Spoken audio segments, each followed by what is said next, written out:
1781, the 7th year of the war. Now, Lord Cornwallis was still marching his way through the Carolinas. Now, when Daniel Morgan challenged him, he sent Bloody Tarleton after him, and they engaged at the Battle of Cowpens. That's right. Morgan Freeman said it. I did say Morgan Freeman that first time, didn't I? You did. I sure did. You know, too bad he wasn't here to narrate the story. The whole war. Be better than Wouldn't that have been something? Yeah. God. What a guy. And the march of the Patriots. Ooh, and Clint Eastwood could play me. Yeah. Actually, you know what? More of your voice. Yeah. Anyway, please continue. Daniel Morgan, actually set a trap for Tarleton by placing militia in with the regular troops. Now, what am I doing? They fired 2 volleys, and then the militia turned tail and ran, and the redcoats chased after them. Now, when the redcoats chased after the militia, they went over a hill, and there were the regular troops waiting for them. They fired a volley 30 yards away and then chased them with bayonets. The American cavalry surrounded the redcoats. Those redcoats were completely shocked and surprised. Well, if you saw the movie The Patriot with Mel Gibson, you would have seen that major battle at Cowpens.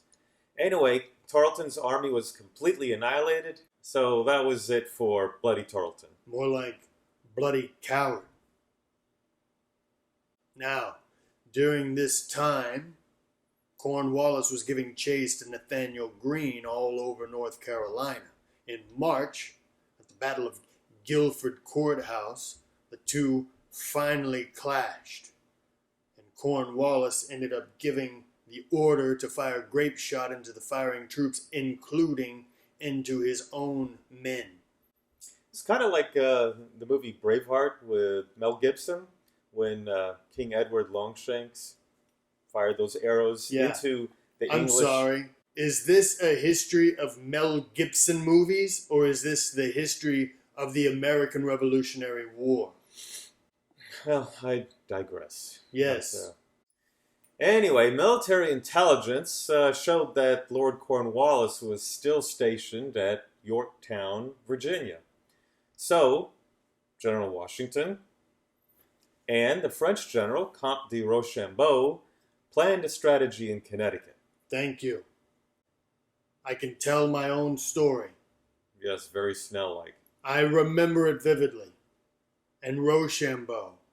That's it. Don't make it more difficult than it has to be.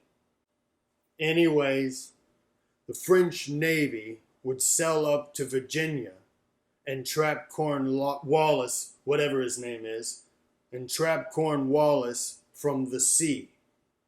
And my army would march with Rochambeau's army and trap Cornwallis on land. That way, we would tighten the noose around Cornwallis's neck. And when I mean noose, I mean a piece of rope tied a specific way that would tighten around a person's neck when pressure would be applied, like the pressure from the sea and the land. The British Royal Navy sailed down from New York and engaged the French fleet outside of Chesapeake Bay. And they were defeated.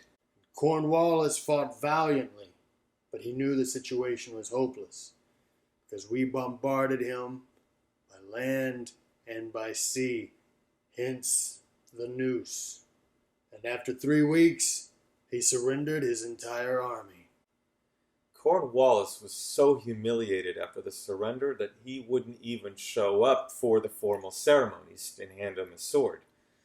Well, the news, when it reached Britain, the Prime Minister, Lord Frederick North, when he heard the news, he screamed, "Oh God, it's over!" King George III, however, he wouldn't accept defeat, and he wanted to continue the fight.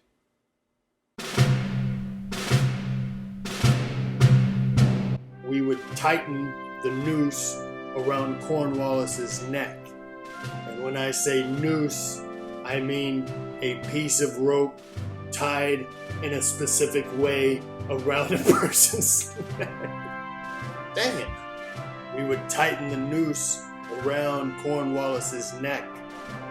And when I say noose, I mean a piece of rope. You know, you're putting me to sleep. I wish you would go to sleep before I put you to sleep. Oh, I'll watch this video when I'm having trouble going to sleep. You know, my Aunt Mary went to sleep. She never woke up. Isn't it too soon to be making jokes about your Aunt Mary? No,